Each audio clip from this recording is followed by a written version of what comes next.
On vous l'a répété toute votre vie. Louer, c'est jeter l'argent par les fenêtres. Être propriétaire, c'est sérieux, c'est construire. Alors vous avez mis votre apport, votre capacité d'emprunt, votre épargne des 20 prochaines années sur un seul bien, dans une seule ville, dans un seul pays. Et personne ne vous a dit la chose suivante. Ce que vous appelez votre patrimoine, ce n'est pas un patrimoine. C'est un bilan. Et il se trouve qu'il est concentré à 90% sur un seul mur. Aucun gérant sérieux n'accepterait ça pour un client. Vous l'avez signé pour vous-même et on vous a même félicité pour ça. Je vais vous montrer pourquoi propriétaire et locataire sont les mauvaises catégories pour penser votre argent et pourquoi la vraie question, celle que se pose un allocateur, c'est tout autre chose. Cette manière de penser votre argent comme un bilan à équilibrer, pas comme une identité à défendre, c'est exactement ce que je détaille dans une formation gratuite de 7 jours par mail. Un email par jour, vous l'appliquez à votre situation réelle. C'est gratuit, le lien est en description et vous vous désinscrivez en un clic. Mais maintenant, laissez-moi vous raconter le jour où j'ai compris que j'étais moi-même prisonnier de mon propre mur. En 2010, je fais l'inventaire de tout ce que je possède et je note ligne par ligne. Épargne en euros, compte bancaire en France, résidence en France et de l'immobilier de rendement en Espagne que je détenais avec ma famille.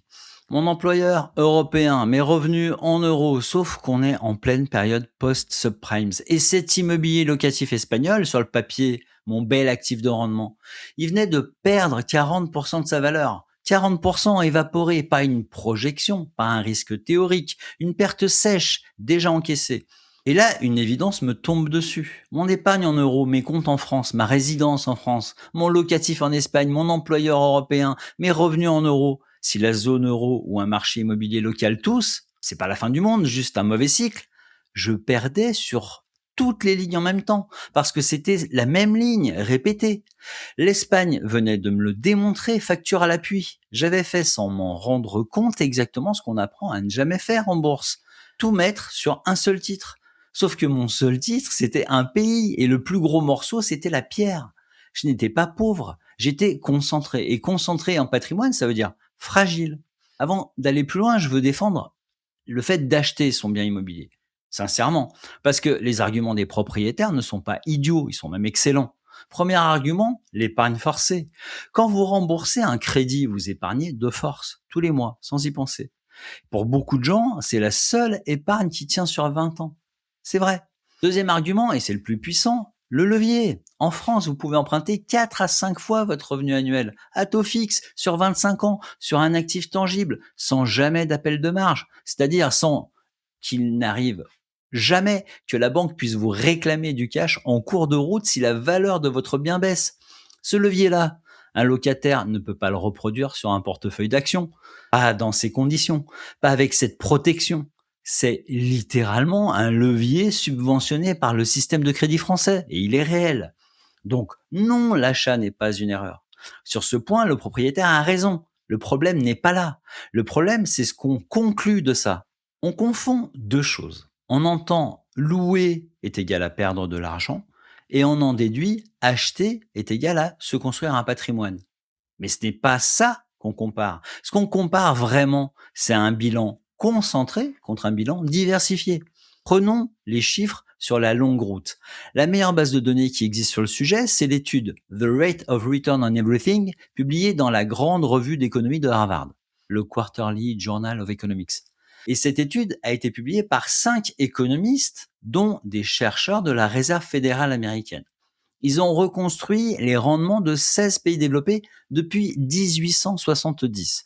Leur résultat est contre-intuitif. Sur très longue période, le rendement réel, c'est-à-dire après inflation, le rendement réel du logement résidentiel agrégé est du même ordre que celui des actions mondiales, autour de 7% par an. Et même le logement est moins volatile que les actions. Et là, le propriétaire en vous jubile. Vous voyez, l'immobilier, c'est aussi bon que la bourse et plus tranquille. Sauf qu'il faut lire la note de bas de page de cette étude. Ce 7%, c'est le rendement d'un indice. Tous les logements d'un pays mis ensemble, loyer compris, sans crédit, sans frais de notaire, sans taxe foncière, sans travaux, sans mois de vacances locatives. C'est la moyenne d'un panier géant et parfaitement diversifié. Les auteurs de l'étude le disent eux-mêmes, l'immobilier se diversifie très mal et cette faible volatilité de la moyenne cache un risque énorme sur un bien unique. La traduction en bon français, votre appartement, ce n'est pas l'immobilier en général, c'est un immobilier, un seul. Le panier qui rapporte 7% tranquille, vous n'en détenez qu'une partie, une petite case. Et cette case peut très bien faire moins 40% pendant que la moyenne nationale, elle monte. Donc, rester locataire et placer son capital dans un portefeuille diversifié, des actions mondiales, de l'immobilier coté, des obligations, ce n'est pas refuser de construire, c'est remplacer un pari concentré sur un mur par un bilan réparti sur des milliers d'actifs. Ce n'est pas perdre de l'argent, c'est refuser de tout jouer sur une seule case. Honnêtement, si vous additionnez votre résidence principale et le reste de votre patrimoine, ça représente quel pourcentage du total? Plus de 80%? Dites-le en commentaire, vous allez être surpris du nombre de gens dans le même cas que vous. Et là, vous allez me dire, d'accord, alors j'attends que les prix baissent et là, j'achète intelligemment. Et c'est exactement ce que je me suis dit pendant 10 ans. Et c'est faux. Je l'ai traité en détail dans une autre vidéo, mais le résumé tient en une phrase. Le crash ne casse pas les prix sur la durée, il casse la machine à produire des logements. Regardez l'Irlande et l'Espagne, les deux pays qui ont vraiment crashé après 2008, moins 40%. Aujourd'hui, les prix irlandais ont dépassé leur sommet d'avant-crise et l'Espagne a un déficit estimé jusqu'à 800 000 logements selon les évaluations de 2026 parce que la main-d'œuvre du bâtiment s'est évaporée. On est passé de 3 millions de personnes en 2007 à environ 1,4 million aujourd'hui. Résultat, dans ces deux pays, les jeunes quittent le domicile parental le plus tardivement en Europe. Le crash n'a pas ouvert la porte de l'immobilier, il l'a muré. Et donc, le fait d'attendre le crash pour entrer dans l'immobilier n'est pas une stratégie d'allocation, c'est une superstition. La vraie question n'est jamais quand est-ce que ça s'effondre, mais où l'offre est-elle la moins cassée, où le rapport prix sur loyer est-il rationnel? Revenons rapidement à moi en 2010 devant mon inventaire concentré à 100% sur la France et l'euro. À ce moment-là, j'étais coincé. Vendre mon immobilier, vendre la pierre. On ne liquide pas une maison en un clic. Il y a des frais, la fiscalité, le délai de traitement de la vente, l'attachement qu'on a à son bien. Garder l'immobilier, c'était accepter de rester fragile et impossible de bouger, de partir, de me redéployer ailleurs. Tout mon capital était immobilisé au sens propre comme au sens figuré. Le mot immobilier prenait soudain un sens que je n'avais jamais voulu voir. Et puis, il y a eu ma prise de conscience. Le problème n'était pas est-ce que je suis propriétaire ou locataire? Cette question-là est une fausse question. Une question d'identité, pas une question de finance. La vraie question, c'était où mon bilan est-il libre et où est-il prisonnier? Pour un salarié qui ne bougera jamais, la résidence principale est une épargne forcée. C'est plutôt une bonne chose. Mais pour quelqu'un qui veut pouvoir s'adapter, changer de pays, redéployer son capital quand une meilleure opportunité apparaît, se protéger d'un mauvais cycle local, la résidence principale lourdement financée devient une prison. Un capital concentré avec une fiscalité locale et zéro mobilité. Et si vous vous reconnaissez dans ce que je viens de dire, le fait d'avoir tout misé sur un mur sans l'avoir vraiment choisi, c'était pas de votre faute. On ne nous a jamais présenté ça comme un choix de structure. On nous le présente comme un devoir. Un homme sérieux est propriétaire. C'est une phrase de nos grands-parents dans un monde où on ne changeait ni de ville, ni de métier, ni de pays. Ce monde-là n'existe plus.